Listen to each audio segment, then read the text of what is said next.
ये सुंदर लीला हुई, बड़ा उद्घोष हुआ। अब तो बोले जी है। फिर भगवान ने कहा 2 पद में अब तीसरा पद दो, बार बार कह रहे हैं। बड़ा दुखित है, क्या करे। भगवान ने कहा तीसरा पैर दो हमें। तब उसने कहा महाराज ठीक है, आप तीसरा पैर कर रहे हैं, ये मुझे अच्छा नहीं लग रहा है।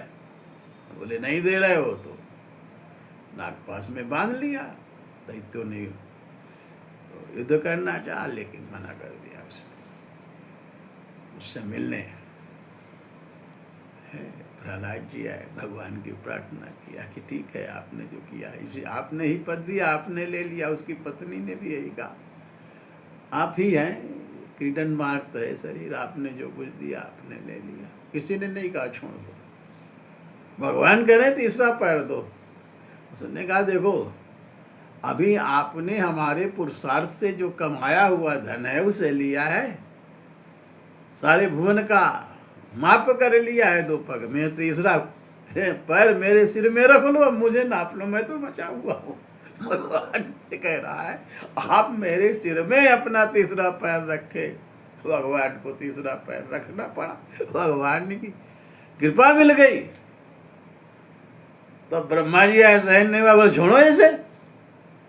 तो बोले अरे छोड़ रहे हैं महाराज, इसने तो सब कुछ ले लिया है और इसके लिए हमने, अब इसके हम दास बन गए। इसको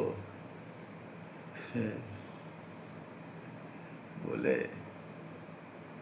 इसके लिए हम नीचे पाताल लोक में, तल्लोक में एक सुंदर सातल में भवन बनवाया है जिसके 52 दरवाजे हैं, जिसमें हम स्वयं पहरेदारी करेंगे और ये वही रहेगा।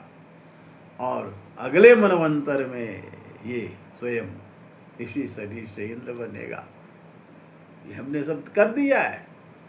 और आप भी ब्रह्मा जी जाना चाहें तो वहीं ले जाएं, इसके लिए स्थान बना दिया है। हम तो इसके नौकर बन गए, चाकर बन गए। भगवान की कृपा है, भगवत कृपा है। शुक्राचार्य जी ने कहा महाराज रुकिए, जो यज्ञ का विधान उसे पूरा करा दीजिए फिर जाइए। शुक्राचार्य जी ने पूरा यज्ञ का विधान किया। इसके बाद